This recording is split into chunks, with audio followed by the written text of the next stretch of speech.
Olá, ouvintes e leitores, sejam bem-vindos ao nosso Café com Prosa do Ictus Podcast.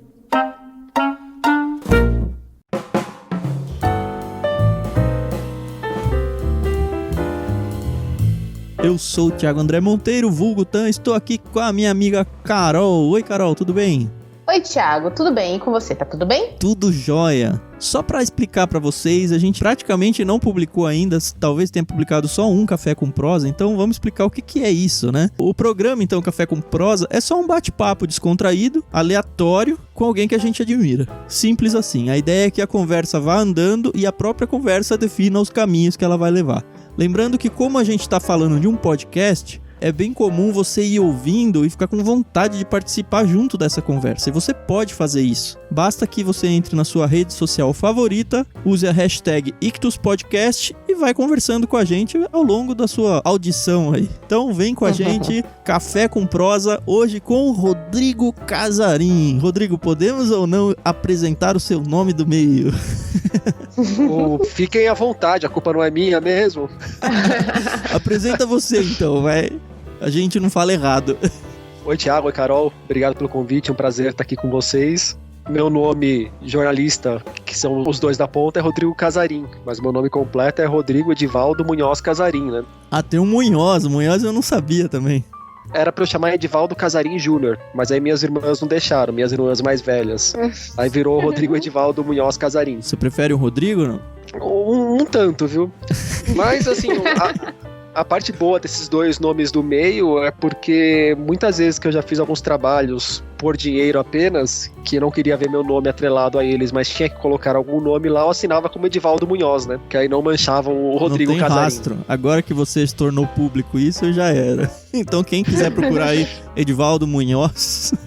O desafio é caçar o Edivaldo Munhoz. É Munhoz com N ainda no tio? Ah, eu não vou dar a brecha, né? Nem como escreve o Edivaldo, nem como escreve o Munhoz. Cada um que se vire pra procurar.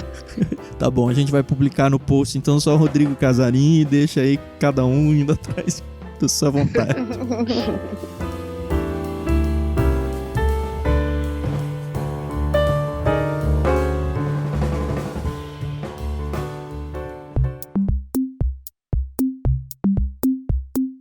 Bom, mas antes de começar de fato a conversa, a gente tem sempre aquela nossa brincadeira que você já conhece, o dicionário. Como é que funciona o dicionário, Carol? Eu sempre pergunto isso pra você. E eu falo com o maior prazer, porque essa é a brincadeira mais bem bolada que a gente podia ter dentro do Ictus Podcast. Então a brincadeira do dicionário é bem simples, cada um de nós vai trazer uma palavra difícil, pouco usual, o que vocês preferirem, e a gente vai desafiar um ao outro, e a pessoa tem que usar a palavra dentro do contexto, e esse contexto, obviamente, tem que fazer muito sentido, né? Legal. E a gente conversou aqui, eu vou desafiar o Casarim vai desafiar a Carol e a Carol vai me desafiar. Então eu faço as honras e desafio o Casarim. Aliás, antes disso, lembre-se que cada uma dessas palavras, elas valem como código de cupom de desconto lá no Clube Ictus. Então se você tem interesse em alguma das assinaturas, sejam elas adultas ou infantis, basta você usar como código de cupom de desconto uma das 3 palavras e não se esqueça de que ela só vale até que o próximo episódio vá ao ar. Então se você está tentando usar essa palavra e ela não está entrando, provavelmente tem um podcast mais novo com novas palavras. Agora sim, eu desafio o Casarim com a palavra que assim, ela não é muito usual, mas vai ser bem tranquila para usar, hein, Casarim? Cantilena. Cantilena. Deixa eu anotar aqui. Tá, tenho que usar cantilena em algum momento da nossa conversa. Isso, então. E se você não usar até o final, tem uma prenda. A gente vai fazer aí você vai publicar meu nome completo certinho, né? Pode ser isso. Vai lá, você vai desafiar. Bom, então a Carol, com qual palavra? Carol, até o final do programa, eu gostaria que você usasse a palavra onírico. Onírico. Lembrando para quem está preocupado com o código de cupom de desconto, que lá a gente não usa acento, cedilha, nem nada do tipo. Então esse onírico aí vai sem acento lá. Então, para você, sim, eu vou... essa vai ser fácil. Eu sempre falo palavras muito fáceis. Mas vamos lá. Graçolar, com C cedilha. Graçolar. Graçolar. É o que eu mais faço.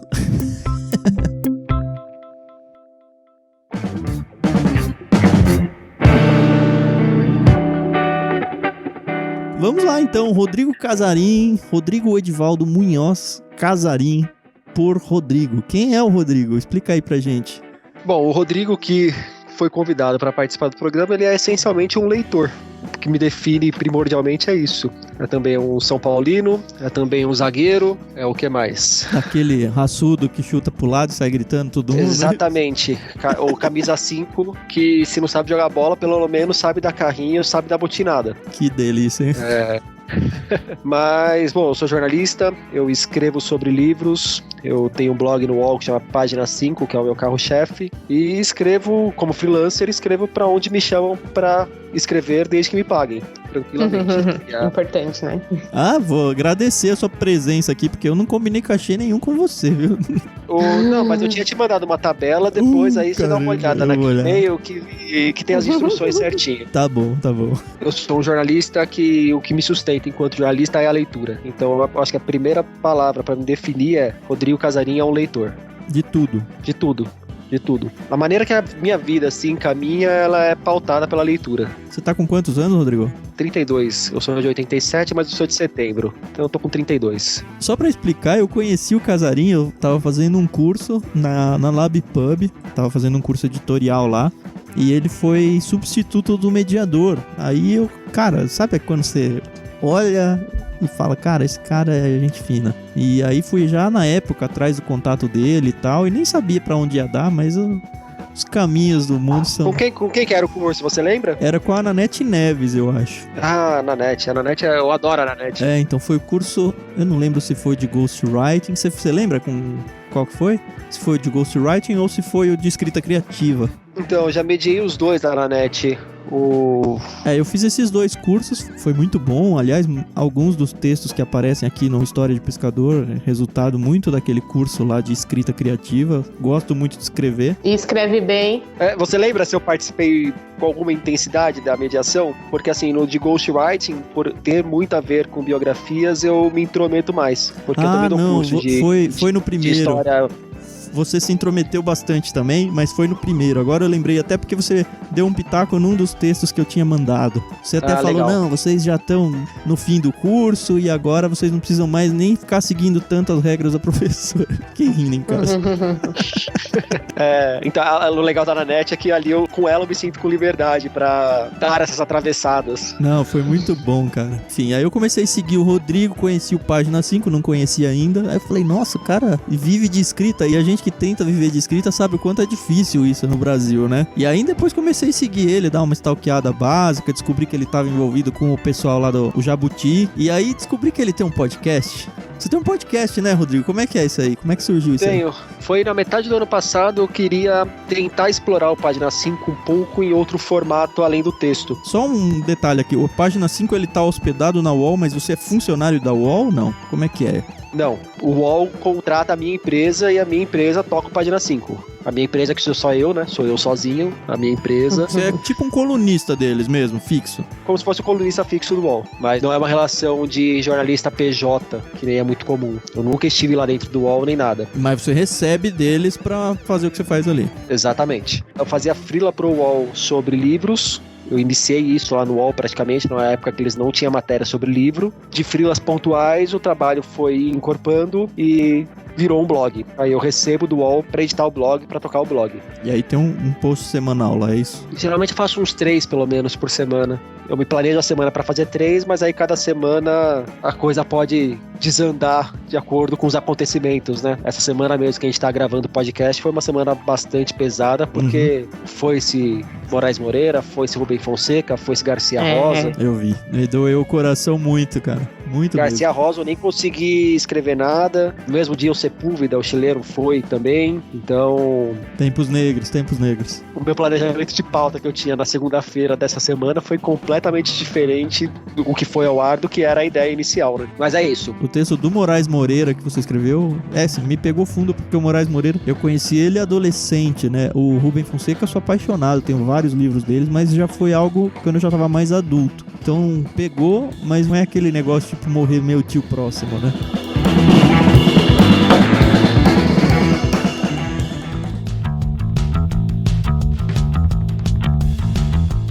O podcast tem a ver com UOL ou você só apropriou o nome? A ideia de Página 5 é um nome que, assim, como não tinha nenhum blog no UOL chamado Página 5, quando nasceu o meu blog, que a gente decidiu o nome. Então é um nome que eu carrego comigo e eu tenho liberdade lá dentro pra fazer absolutamente o que eu quiser. E aí eu quis desdobrar pra uma outra mídia e não teria por que eu não aproveitar o blog, que é uma plataforma que dá uma divulgação bastante boa, né? Tanto é que agora, com uma frequência, inclusive, o podcast às vezes aparece ali na home do UOL e tal. Que legal. E aí foi uma iniciativa minha de montar uma estrutura mínima pra gravar aqui de casa, evitar ficar indo pra lá e pra cá, eu acho que é uma coisa essencial pra conseguir fazer meu trabalho numa boa. E aí eu, em vez de fazer vídeo, que nem muita gente faz, fazer um podcast, porque seria mais fácil de editar, mais fácil de eu conseguir gravar sem lavar o rosto, gravar com cara de sono. Então, e aí quando eu fui definir o formato do podcast, eu pensei muito naquelas colunas que tem de final de semana, tipo a Babel, ou a do Maurício Meirelles na Folha, de notícias relacionadas ao mercado editorial, à literatura mesmo. Você dá uma pegada meio opinativa também, né? É, porque aí como é uma coisa pessoal e que é uma coisa minha, eu não tenho que imprimir minha marca, né? Mas eu não tenho por que eu deixar de imprimi-la também, deixar de me posicionar. Como ele é um desdobramento do blog e o blog é uma coisa próxima da coluna, essencialmente pessoal, então vai ter opinião, vai ter a minha visão de mundo ali inerentemente, né? E tem bastante entrevista que eu vi, eu acredito que por estar no mercado editorial já há um tempo, pela relevância na UOL e tudo, é relativamente fácil pra você achar gente pra conversar sobre assuntos relevantes da literatura, né? Ah, sim. Bom, é um trabalho lá no UOL, eu tô fazendo esse trabalho desde 2014. Então é um tempinho já considerável, né? Pra ter alguma penetração aí no mercado, pra conhecer um povo bom e pra ter acesso às pessoas, para as pessoas falarem comigo com alguma facilidade. Nem todos, né? Nem todos, mas boa parte das pessoas, sim. Você acha que você poderia, por exemplo, assumir uma assessoria de imprensa ou qualquer coisa do tipo nesse meio literário? Eu poderia, desde que eu não estivesse mais fazendo o trabalho que eu faço, senão aí é um conflito de interesse tremendo, né? Tem isso? Opa! Vamos pegar uma editora, só pra ter um exemplo. Imagina que eu viro assessor de imprensa hoje da Companhia das Letras. Ok. E eu tenho um blog no UOL, que aí eu vou lá falar de um livro da Companhia das Letras. Entendi. Se eu falo bem desse livro, eu tô falando bem do cara que é meu cliente e que eu que vendo o peixe desse livro pra imprensa. Se eu falo mal desse livro, eu tô falando mal do livro do meu cliente que eu tô ajudando a divulgar pra imprensa. Então eu tenho que escolher de que lado do balcão que eu tô, né? Então pode ser um cenário onírico ou não, né? Pode ser. Mas por que aí, no caso do onírico, como é que define esses cenários? Ah, mas tem que falar? Definição? Ah, não sei, mas não é só um papo entre a gente, só fiz a pergunta, estamos na mesa do bar.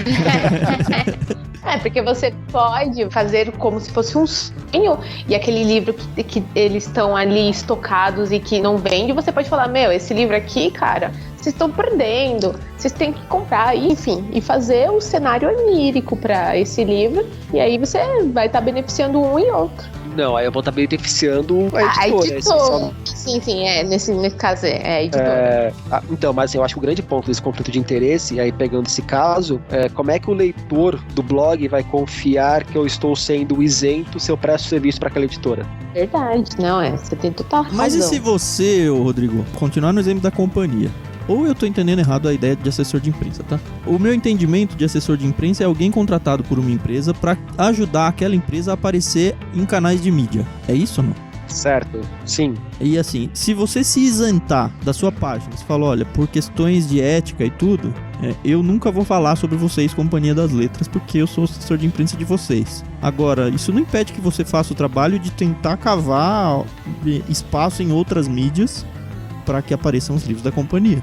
Ou não também? Você acha meio estranho isso? Eu acho estranho, mas eu acho que é um ponto de discussão. Tem gente em outras áreas, outros mercados, que faz esse tipo de serviço. Continuaria não me sentindo à vontade, eu não faria isso. Que eu acho que, como jornalista, na hora que você abre brecha para dar isenção, se você está sendo isento ou não, você já está perdendo a credibilidade, e jornalista sem credibilidade não tem muito o que fazer, né?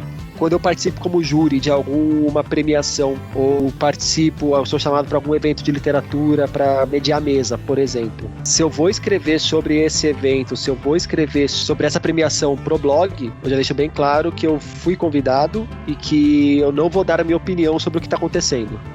Então, qualquer coisa que eu for escrever vai ser uma coisa meramente informativa, não opinativa. Nem a posteriori, não? Nem a posteriori. nem a posteriori, porque eu sou parte envolvida. Então acho que aí não cabe a mim avaliar publicamente, principalmente. Entendi. Mas é uma coisa, eu acho que assim, é um posicionamento ético meu, Então, acho bem legal, cara. que eu não abro mão. Uhum. Não, tá certíssimo.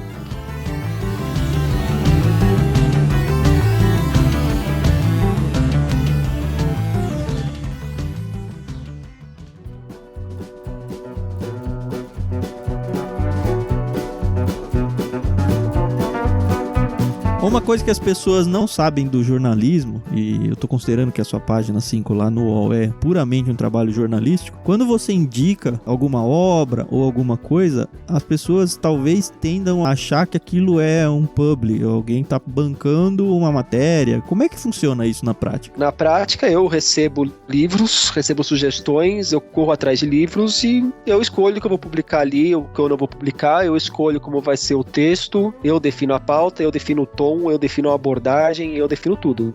Que legal. Absolutamente nada do que é publicado ali eu tô recebendo para publicar aquilo, para... Já teve vezes assim de autor vir perguntar: Rodrigo, quanto é que custa pra você falar do meu livro no blog? Eu falo: nada. Nossa, nada? Então fala do meu livro, não sei o que. Eu falo: não é assim. Não custa nada, mas quem define sou eu. Você percebe que rola um tipo de aproximação por interesses? Como é que é esse meio? Você que tá mais... Às vezes tem, e principalmente quem não tá tão próximo do meio, quem não conhece muito bem como é que funciona o trabalho jornalístico, não sabe como que é mesmo. Às vezes se aproxima com essa abordagem, não é nem por mal, mas acha que absolutamente tudo que tá envolvido é uma questão comercial. Uhum. Sendo que tem uma questão comercial envolvida no blog, que é o UOL me paga, eu entrego o produto pro UOL, e o livro é o que dá a base pro produto, mas não é e até o motivo do produto, mas não é ele o produto em si. Eu não tô vendendo o livro ali. Se de repente eu escrevo sobre um livro e alguém vai lá e compra esse livro, esse é um efeito colateral do meu trabalho. Entendi. Mas eu tô ali falando sobre o livro, tô ajudando a pensar a literatura, tô trazendo informações que partem de livros. Eu não tenho nada a ver com marketing, a raiz do meu trabalho, ainda que possa ter um desdobramento relacionado ao marketing ou à publicidade. Mas isso é uma consequência. Internamente isso é muito bem definido, né? Não existe uma saia justa, nada do tipo. Não. Nenhum tipo de saia justa. Nunca teve problema nenhum. Inclusive, já teve vezes eu receber livro de editores do UOL e falar: não vou publicar porque é editor do UOL, então não faz sentido. Como é que é ser jornalista no Brasil? Como é que foi construir a carreira? Quais os perrengues que você passa aí? É um voto de pobreza, né? Ser um jornalista que escreve sobre livro ainda é muita convicção de praticamente ser um franciscano.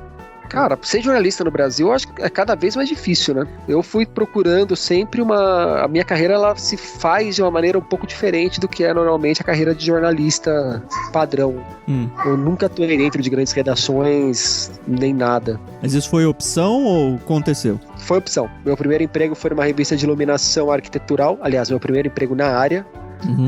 Foi como estagiário numa revista de iluminação arquitetural. E, cara, era um emprego, assim, era uma revista bimestral. E eu tinha que ficar indo lá, batendo cartão e trabalhando, e fingindo que estava trabalhando, porque em 10 dias eu fechava a revista e tinha que fingir que demorava 2 meses, porque a chefe gostava mais de mandar do que de qualquer outra coisa. Então ela tinha a vaidade de ter o funcionário ali.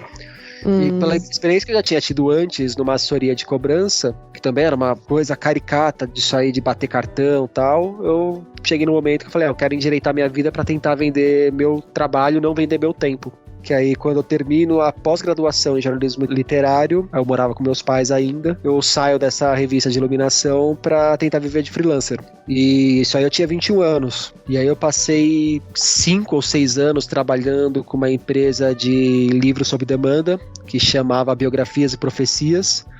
A gente fazia biografias sob encomenda e livros de memória empresarial. Aí eu virei sócio dessa editora. Desde a época da faculdade eu já tinha blogs de livros, de literatura, já fazia crítica literária tanto para blogs, depois comecei a fazer pro Rascunho e aparecer em um lugar ou outro. E em 2014 eu rompi com a minha editora, com a minha sócia. E eu falei: bom, quero tentar...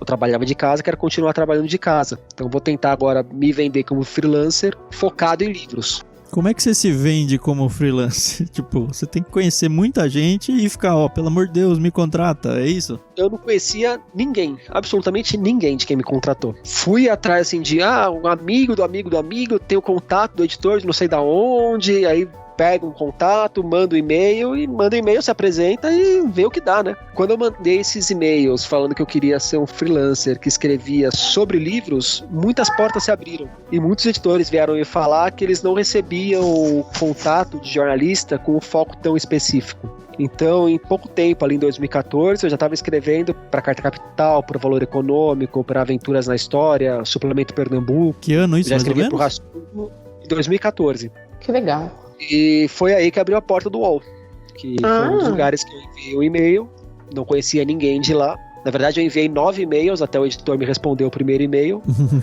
e a primeira resposta dele foi: estamos em época de carnaval e Big Brother, me procure depois que isso passar. Sim. E aí, quando terminou o Big Brother, que naquele ano terminou depois do carnaval, talvez isso aconteça sempre, mas aquele ano com certeza foi. Aí eu escrevi pra ele e a gente foi lá conversar. Aí volta naquele ponto que eu falei pra vocês, que aí comecei fazendo 2 matérias por mês sobre livro, depois virou 1 por semana sobre livro, 2 por semana. Aí comecei a fazer coberturas do mercado editorial pro UOL e tal, e o negócio foi crescendo a ponto de eu já recebi um X por mês pra escrever algumas matérias sobre livros pra eles. Quando você diz essa aí de cobrir, é ficar fazendo viagens em eventos, essas coisas? Flip, eu cobri algumas flips pro UOL. Olha que legal. Bienais. O blog ele nasceu já com uma cobertura internacional, inclusive, que foi a cobertura do Salão do Livro de Paris. Que legal. Olha. Eles bancam essa viagem pra você. Então, essa viagem foi um bem bolado, que a Câmara Brasileira do Livro, na época, bancou a hospedagem, o UOL bancou a passagem e eu banquei o meu dia a dia em Paris. Tudo bem, né? Tá em Paris? Não, A esposa vai junto, pelo menos, não? Não. Fui só eu. Mas como eu nunca tinha ido pra Europa, falei, e agora? Não ia. Quando eu vou ter a chance de ir pra Paris, gastando eu vou gastar dessa vez, sem passagem e hospedagem na conta, né? Sim, o blog ele nasceu com isso daí.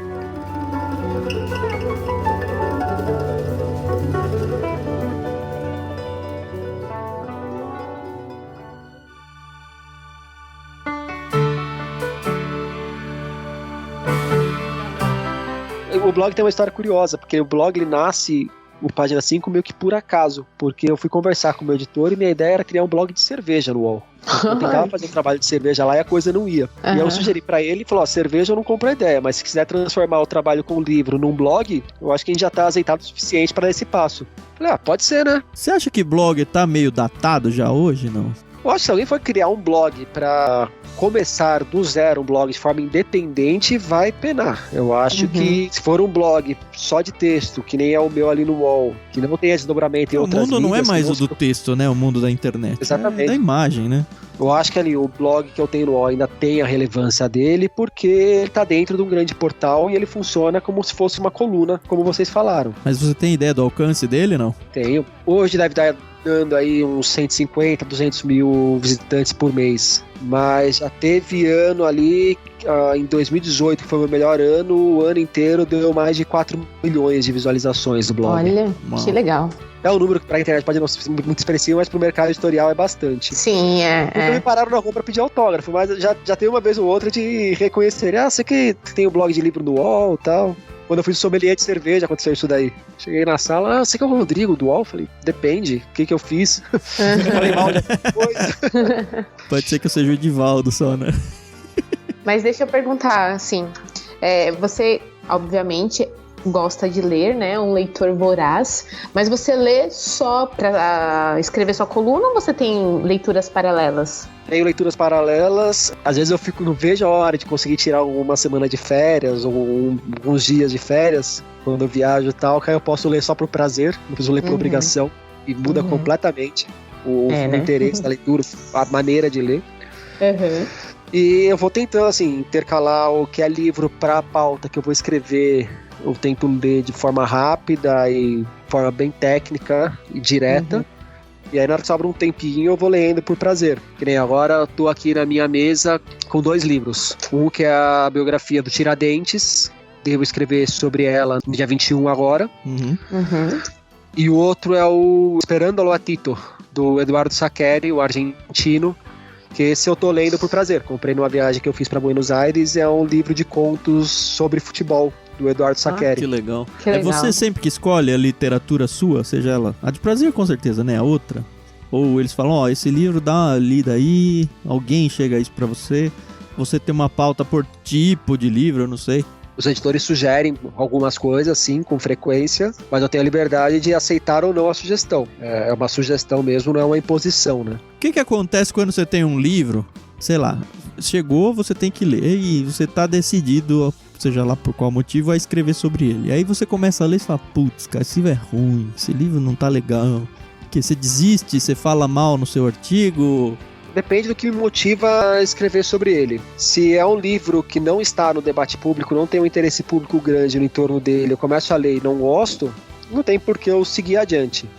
Agora vamos pegar um exemplo, um livro caricato, o do Menino do Acre. Vocês lembram do caso do Menino do Acre? Esse é daquele que escreveu as coisas na parede lá, é isso, né? Isso. Certo. Então essa não é uma pauta quente, isso aí é uma pauta jornalística falar sobre aquele livro. Eu peguei pra ler, era um livro terrível, e aí faz a crítica negativa. Faz parte da crítica você apontar os problemas que tem nas obras também, né? Por isso que, inclusive, voltando aquilo lá, que não é um trabalho de divulgação da obra, é um trabalho de reflexão sobre a obra. Então, se tem um interesse grande no entorno do livro, mesmo se for ruim, eu sigo em frente e depois meto pau. Agora, se às vezes é um livro que saiu numa tiragem de 100 exemplares, que provavelmente, mesmo se eu escrever ali, se a pessoa for atrás, ela não vai achar em lugar nenhum. E se eu não estiver gostando, não tem por que eu seguir com a leitura, né? Acho que depende muito da situação, né? Como você mesmo explicou. E quando o livro se impõe enquanto pauta inquestionável em termos de jornalismo, de necessidade da crítica, aí a leitura vai ser completa e a opinião vai ser de acordo com... Sim.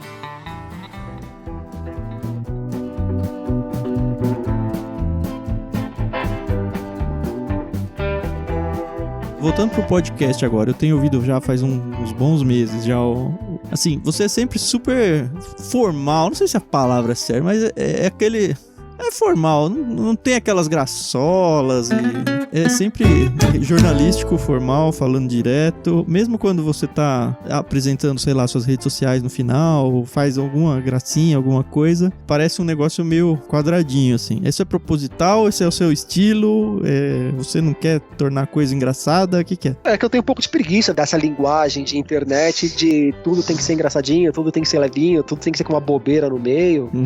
Mas esse pinta ali alguma coisa engraçada, é legal. Quando a graça é espontânea, eu acho super positivo. Agora, se preocupar em construir uma pauta com o ponto, aqui eu tenho que fazer uma graça, aqui eu tenho que fazer uma piada. Você tá ligado que eu fiz essa pergunta só pra poder usar o graçolar, né?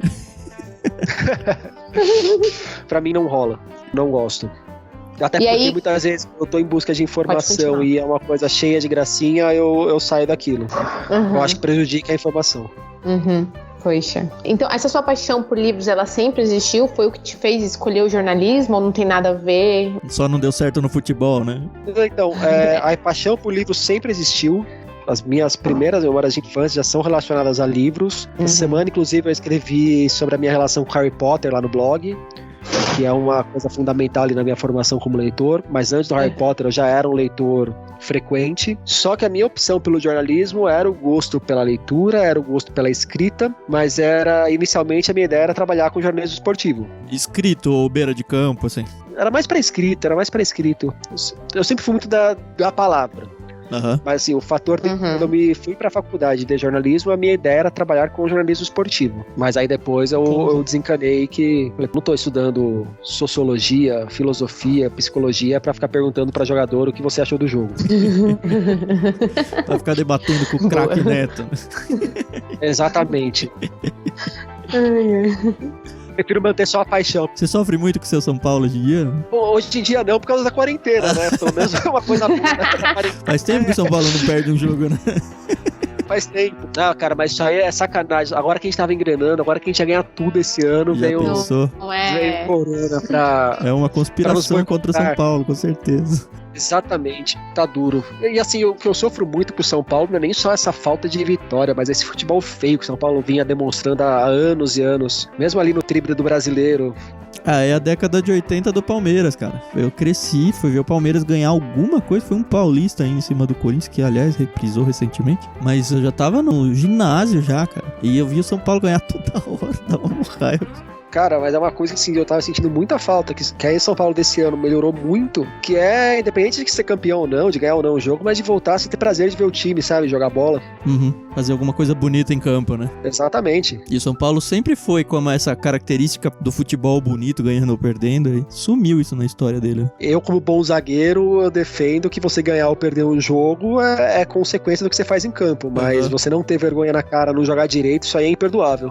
Ganhando os milhões que eles ganham, né, realmente, tinham que jogar bonito. Bom, mas vamos deixar essa cantilena de futebol de lado e voltar pros livros. Isso aí, boa. aí.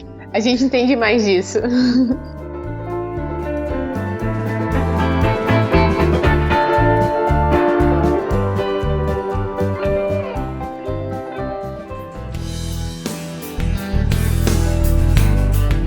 Uma coisa que é legal perguntar pra quem trabalha nesse meio literário, pra quem se formou assim dentro do meio literário, eu sou formado em matemática, formado em teologia, trabalhei no mercado financeiro, hoje trabalho no mercado editorial, a gente tem o Clube Ictus, mas assim, o livro pra mim sempre foi algo bem passional, assim. Eu sempre li livros sem aquela visão acadêmica, eu na real nem gosto muito. Mesmo no curso de escrita criativa, por exemplo, várias pessoas falando, você devia fazer ou não uma faculdade de letras ou alguma coisa parecida com isso. E eles sempre falavam, se você quer ser escritor, a faculdade de letras vai atrapalhar, porque ela vai matar sua criatividade, você vai começar a se engessar. E é uma boa oportunidade para ouvir a sua opinião, alguém que estava no meio aí. Até ouvir um pouco de você sobre o seu perfil de leitura, se existe essa dicotomia mesmo entre esse é o livro, não que o livro acadêmico, mas é o livro de leitura mais acadêmica, esse é o livro de leitura mais de lazer, entendeu? Bom, é uma pergunta que vai descambar no que aconteceu agora no Jabuti, de dividir entre romance literário e romance de entretenimento, né? Assim, é muito difícil você traçar a linha exata onde começa essa literatura literária e a literatura de entretenimento. Mas na hora que a gente olha pro perfil dos livros publicados e de como esses livros atingem leitores diferentes, eu acho que isso existe. Não é porque a gente não consegue definir exatamente onde que tá o limite entre um e outro que o negócio deixa de existir. Tanto é que diversas editoras têm o seu selo voltado para uma literatura mais de entretenimento e outro selo voltado para uma literatura literária. Mas seja horrível esse termo, ou alta literatura. Mas quando você pensa num autor, você acha que, pensando no livro literário, o autor ele já se preocupa na composição do texto dele? Isso aqui vai ser uma obra literária. Eu sou leigo total, eu não imagino um cara sentando pra escrever uma história, um romance, pensando, não, esse romance ele vai pra esse lado literário, ou não? Eu acho que aí é muito de cada um. Seria legal conversar com os autores nesse caso, né? Mas eu acho que cada um acha seu caminho, cada um traça o seu caminho e cada um tem um ponto de partida específico. Então, vai ter autor mais cerebral que vai pensar nisso tudo antes de começar a escrever, vai ter o outro que escreve por instinto e vê pra onde vai depois. Se tem uma coisa que não costuma funcionar muito bem, não só na literatura, mas na arte de uma forma geral, é você traçar regrinhas e fingir que elas são absolutas, né? Eu acho que cada artista encontra o seu próprio rumo. Por mais que seja importante você saber como outros lidam com o trabalho. E aí o mundo decide qual é o rótulo da literatura dele, é isso? Eu acho que é o caminho que deve ser o mais habitual. Você falou que gosta de escrever. Você gosta de escrever artigos? Você gosta de escrever contos? Você gosta de escrever romances? De escrever, eu gostava muito na época de escola e tal. E hoje o que eu escrevo é o trabalho jornalístico. O que eu escrevo é o que eu publico, basicamente. E já me consome um tempo danado. Até porque para escrever alguma coisa ali pro blog, o tempo que eu tenho de preparação para escrever aquilo é enorme, né?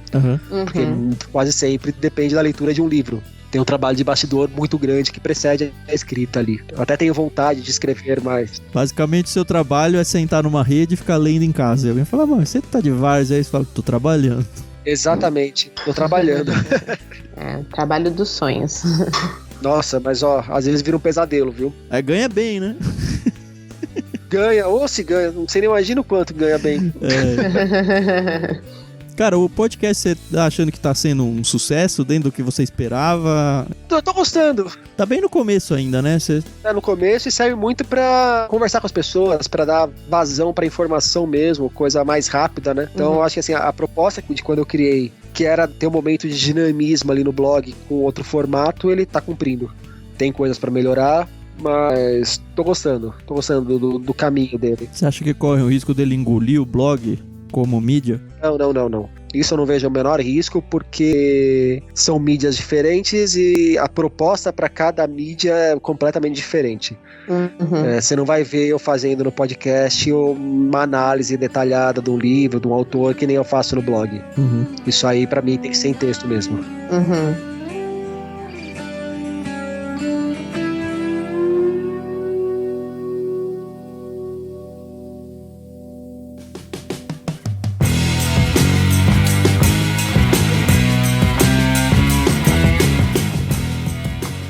Conta um pouquinho da sua entrada pro Jabuti, como você chegou lá, onde você participa ou já participou lá. É sempre assim, um santo graal para quem gosta de literatura e imaginar como é que alguém chegou até ali. Bom, o trabalho é sempre uma coisa vai puxando a outra, né? Então, desde aí de 2016, mais ou menos, já frequento com frequência é horrível, né? Eu até tentei melhorar isso aí, mas com alguma frequência eu participo de eventos literários, faço mediação e tal, e você vai conhecendo gente, vai conversando, mais gente vai vendo e reconhecendo seu trabalho e outros convites vão surgindo. Em 2018 eu fui convidado para ser um dos jurados do Prêmio Oceanos, que substituiu o Portugal Telecom. Explica isso aí para quem não conhece. O Oceanos é o prêmio mais abrangente que a gente tem hoje da literatura de língua portuguesa. É um prêmio que qualquer autor que escreva em língua portuguesa pode inscrever o seu livro, desde que tenha sido lançado no ano da premiação em questão, né? E aí, o ano passado, o Jabuti, os curadores do Jabuti me chamaram para integrar o júri do Jabuti na categoria reportagem, documentário e biografias. Você tem que ler quantos livros por causa disso? Cara, o Jabuti foram 115. E o Oceano geralmente são 60. E qual é o prazo disso? Assim, pra você pegar o livro? 2-3 meses. E você faz leitura dinâmica ou você realmente lê, degusta? Na hora que você pega um pacote desses de livros, o livro ruim você percebe muito rápido que ele é ruim, né? Então você vai fazendo alguns cortes que você fala, isso aqui eu não preciso seguir com a leitura, porque vamos só pegar um parâmetro de nota, independente de ser do Jabuti ou do Oceanos, mas a gente tem que dar nota de 0 a 10 pro livro. Se você começa a ler um livro e você fala, puta, isso aqui será que é um livro nota 2 ou nota 3? Tanto faz. É um livro que não vai pra frente, é um livro que não vai passar de fase. Então você já coloca ele de lado. E aí você vai fazendo cortes até chegar num número de livros e fala, bom, aqui são livros realmente bons. Até a página 10 eles mostraram que são bons, até a página 30 mostraram que são bons, e esse daqui eu tenho que ler com atenção, vou ter que ler com calma pra ver como que eu atribuo a nota desses no ranqueamento alto que eles merecem. E aí tem vários jurados lendo os mesmos livros. Exatamente. No Jabuti são 3 jurados para cada categoria, e no Oceanos cada livro passa por pelo menos 3 jurados também na fase inicial. E quando rola um esquema de eu achei uma porcaria e o outro jurado achou nota 8, sei lá, rola isso? Os jurados não conversam entre si. Como é que você classifica ou desclassifica aí? Aí é o critério pessoal. É a média que vai subir e acabou.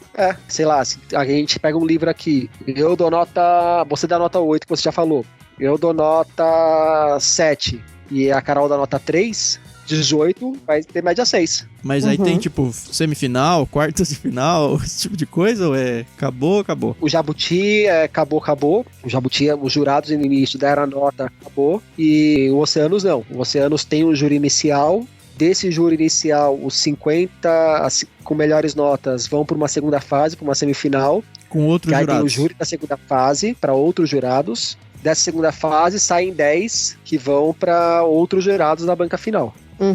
Então é dividido em 3 partes. Então tem que passar da primeira fase, que é só turno, retorno e triturno. E aí depois vai pra semifinal e final. E cada prêmio vai ter a sua própria dinâmica, né? E aí você chegou lá por contatos, né? É isso. É QI, né? Não é só o QI, né? Tem que ter o trabalho antes. Ah, sim. É claro que você conhecer, conversar. Mas digo, você não manda um currículo pra um lugar, é isso que eu tô falando. O Jabuti você pode mandar. Inclusive agora tá encerrando a chamada deles pra quem quer ser jurado ou pra quem quer indicar jurado. Que legal. Só entra lá e mandar o currículo que você pode ser selecionado. E eles pagam bem igual o autor ou não? 4 pau. Então, assim, quem quiser se candidatar é só entrar lá. Uhum. Então, assim, QI ajuda pra tudo que é lugar do mundo, Lógico. não vou falar que não. Mas tem que ter o trabalho antes e tem outras oportunidades que às vezes tem que dar as caras também, né? Só ficar, às vezes, fechado num canto, achando que vai ser observado, não é o melhor dos caminhos. Uhum. Então você não tem a sua literatura, você como autor, assim, de... Não tenho. Eu gosto de publicar uns contos, tenho meu blog pessoal, sei lá, alguma coisa do tipo. Não. Inclusive, os livros que eu escrevi com a editora, com a Biografias e Profecias, eu não considero um trabalho autoral. Como dependia da aprovação do cliente e tal, era um ghostwriting mais aparecendo. Mas não é um trabalho autoral ali. Uhum. Aquela máxima de plante uma árvore, tenha um filho, escreva um livro, você já falou que não vai ter um filho. Tem gente que considera cachorro filho, né? Então. Então, tudo bem. Mas você já reconhece que o livro que você lançou não é um livro autoral, então não entra nessa conta aí. Você já plantou uma árvore? Não? O pior que não, viu? Mas, o meu livro do TCC da faculdade, ele não chegou em nenhuma editora, mas saiu com uma edição do autor e tal, e ele ali eu considero um trabalho autoral, que foi sobre o movimento punk em São Paulo. Que legal. É um livro com 7 perfis de punks. Uhum. Então, esse livro aí eu coloco como um trabalho autoral. Plantar árvore tá fácil. E se alguém quiser esse texto seu aí, consegue como? Fala pra me mandar um e-mail que de repente eu mando o PDF. Converse com quem fez o livro comigo, se o meu amigo autorizar, a gente manda o PDF, não tem problema não. Que legal, olha, fica a dica assim. Então se você tem uma editora aí, grande, pequena, e tem interesse no nicho dos punks aí, já tem uma obra esperando você já. Tá pronto, ainda não tá pronto, que eu tenho até medo de voltar naquele texto que eu escrevi quando eu tinha 20 anos, mas tem alguma coisa aqui.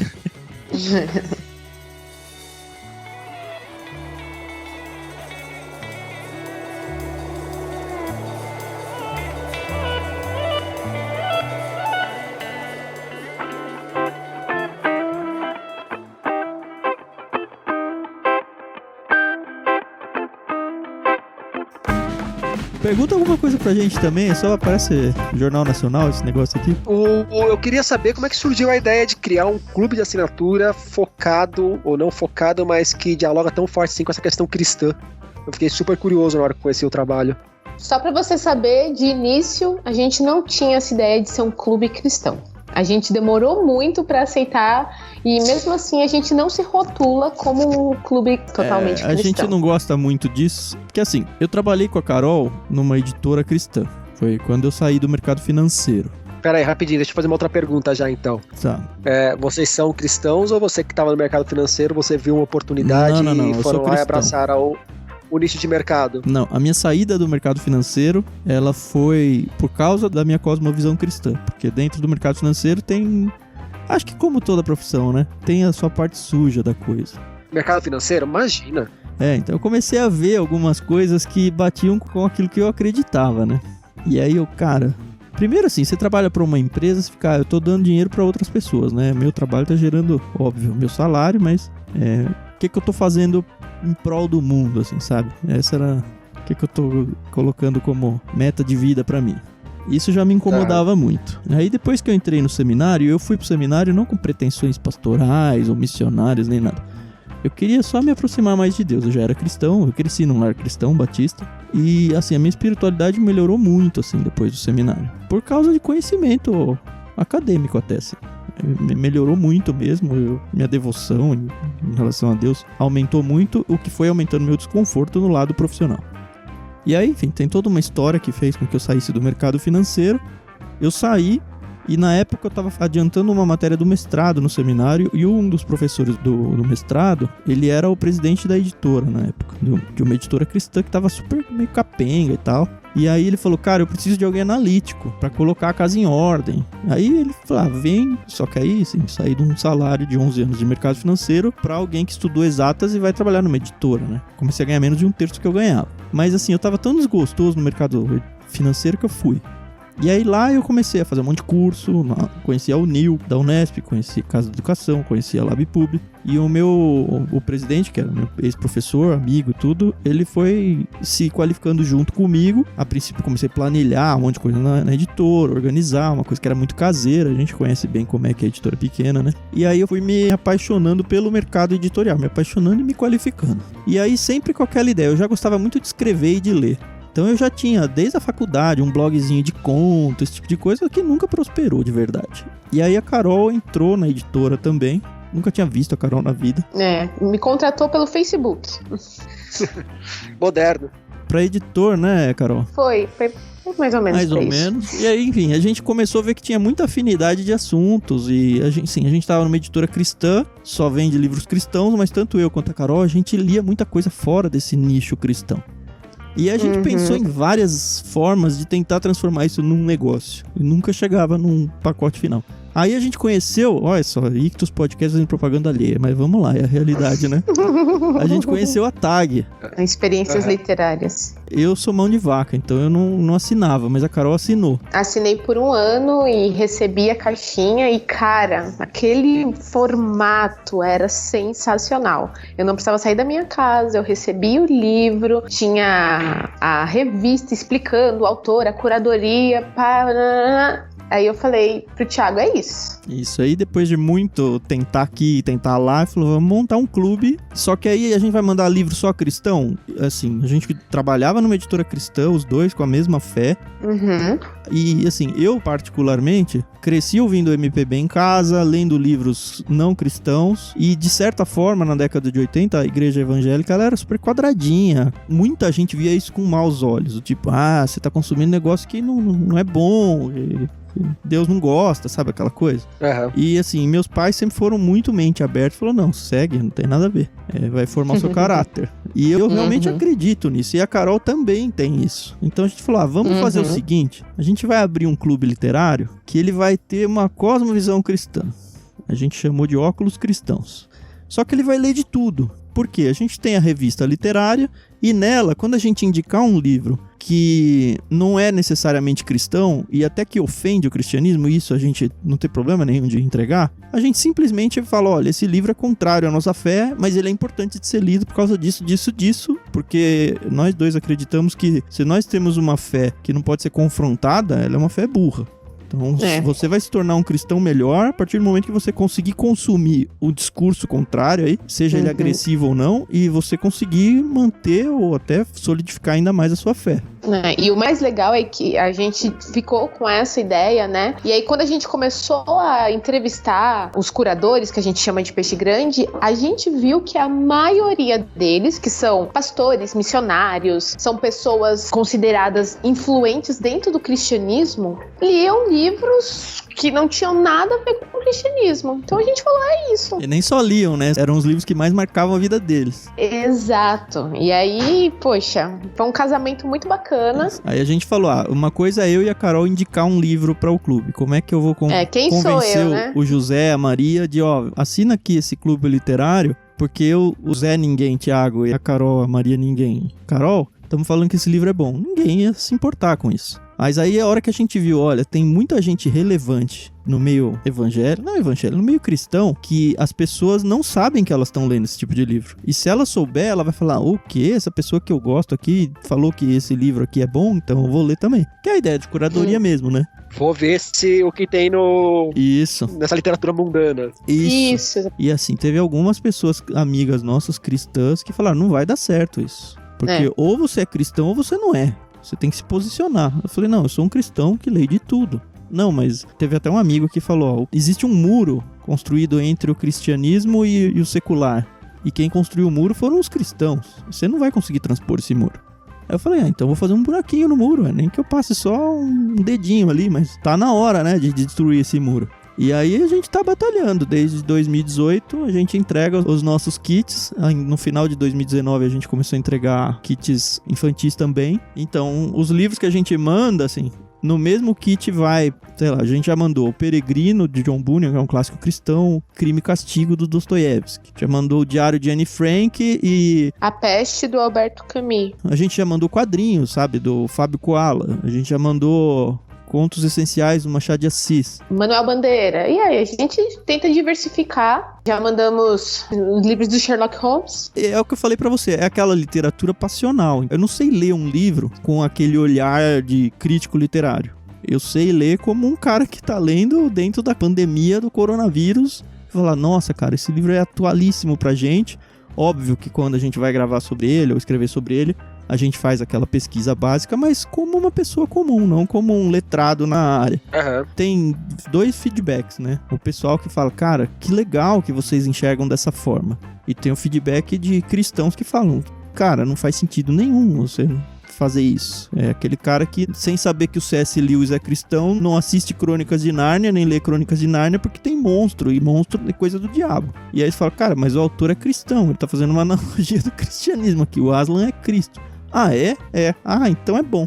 É. E como se o diabo não fizesse parte da mitologia cristã, né? Pois é. Enfim, é uma luta, a gente sabe que é de certa forma um nicho, não é um nicho muito grande assim, ou pelo menos a gente tem tido bastante dificuldade em conseguir achar realmente pessoas mega interessadas a ponto do clube bombar, então a gente tá no mesmo barco seu, no sentido de que, cara, como é duro viver de literatura no Brasil, sabe? Aham. Mas é uma causa que hoje eu consigo dormir, ainda não consigo ganhar dinheiro com isso, mas eu consigo dormir e falar, cara, eu tô fazendo alguma coisa relevante pro mundo. Nossa, cara, é legal que assim, eu fico imaginando quando chega um crime e castigo no perfil do público de vocês, o quanto que choca e pode ajudar a abrir a cabeça. Não, e tem aberto, cara, é muito legal os feedbacks que chegam. E fortalecer convicções e tal. Sim, exatamente. E a nossa ideia, a gente já mandou livro, por exemplo, de padres jesuítas, de autores ateus, porque a nossa intenção realmente é divulgar boa literatura. É isso que a gente quer. Aham. E aí você entendeu por que a gente não gosta de se posicionar como, nós somos um clube cristão. Sim. Porque se a pessoa não for atrás pra entender o que é, ela vai falar, só vai vir livros cristãos. A gente já teve associado cristão que falou, não, vocês estão mandando livro cristão, eu achei que vocês não iam mandar livro cristão. E ficou bravo. E o contrário também. E tem os haters da internet que reclamam que não, como assim ler com óculos cristãos? Isso é loucura, isso é bobagem. Cara, tá, que pena que você pensa assim, mas um dia eu espero que você esteja mais forte espiritualmente pra entender o que a gente tá tentando fazer aqui. Bacana, muito legal. É isso, Rodrigo. Foi, cara, muito legal conhecer você, conhecer a sua história. Eu acho que tem a ver muito com o que a gente se propõe a fazer dentro do Ictus, que é expandir isso tudo. A gente tava falando antes de iniciar a gravação, perguntamos se o Casarim era cristão ou não. Acho que vale a sua palhinha de resposta. Eu brinco que eu sou quase que um cristão ateu, porque eu sou ateu, eu não acredito em Deus, não acredito em nada superior. Mas admiro pra caramba a figura histórica de Jesus. Enquanto o Jesus malucão revolucionário que metaforicamente tocou fogo ali no mundo em que viveu. Eu coloco Jesus no meu panteão de admirações ali junto com Mandela, junto com Che Guevara, com caras desse tipo, caras que vieram pro mundo e mexeram muito forte com o mundo, com aquilo que acreditavam. Eu acho que a figura histórica de Jesus já é forte o suficiente por si só, independente desse lado mitológico que aí envolve a religião, né? E acho que a sua presença aqui pra gente é um marco bem importante, assim, porque a gente entrevista os peixes grandes, que eles obrigatoriamente têm que ser cristãos, porque a ideia é isso, um livro que marcou a vida de um cristão, e o livro não precisa ser cristão, mas o peixe grande sim. Mas isso não desqualifica pessoas que não são, e a sua presença aqui pra gente, ela é tão relevante quanto a gente mandar no nosso kit um livro não cristão, que tem muito a falar pra gente. Por isso a gente agradece demais, assim, a sua presença, a sua disponibilidade por gravar com a gente, sem nenhum tipo de preconceito ou nada do tipo. Continuo super fã seu, torcendo muito pela sua carreira. E quem sabe um dia eu não escrevo um livro e você vai ter que falar, não vou poder falar sobre o seu livro porque eu vou ser o seu jurado. Que pensou? Que legal. Que legal. Legal, mas legal. Eu agradeço pelo convite, é sempre muito bacana poder conversar sobre o bastidor do trabalho, contar um pouco da história. Da mesma forma que vocês ficaram felizes com a minha presença aqui, eu também fiquei muito feliz de estar aqui com vocês e de bater esse papo com vocês. Obrigado mesmo. Legal. Então daqui a um tempo a gente se vê pessoalmente. E você, querido ouvinte, como de praxe, não esquece de usar a hashtag IctusPodcast para participar dessa conversa com a gente, contar quais são as suas impressões, conhece ou não o Rodrigo, gosta ou não dessa ideia desse programa novo que a gente tá aí, o Café com Prosa. Segue a gente lá, eu sou o @vulgutan no Twitter. Isso aí. E eu sou somente Carol, no Twitter também. Você usa qual rede, ô Casarim? No Twitter eu tô como @rodcasarim, ROD Casarim. Casarim com S e com N no final. No Instagram eu tô como página.5 e no Facebook como página 5.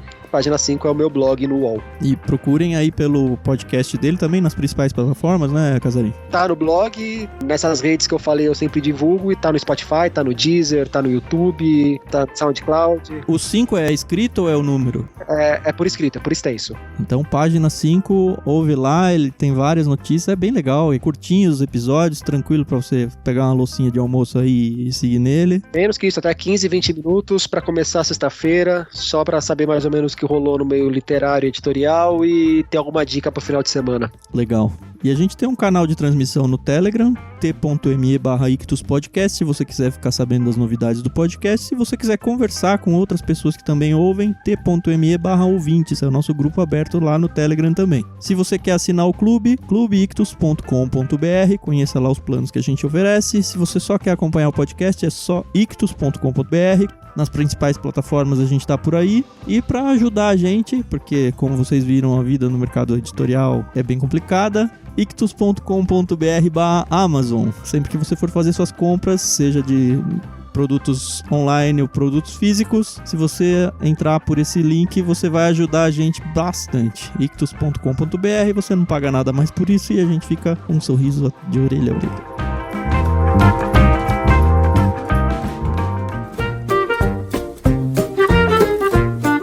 É isso, pessoal. Obrigado, Rodrigo Casarim. Boa sorte. A gente tá acompanhando você de longe. Continuamos conversando aí pelas postagens da vida aí. Valeu, Thiago. Boa sorte pra nós. Obrigado, viu, Carol. Rodrigo? Um abraço. Um abraço pra vocês. É isso aí. Tchau, tchau. Tchau, gente. Até mais.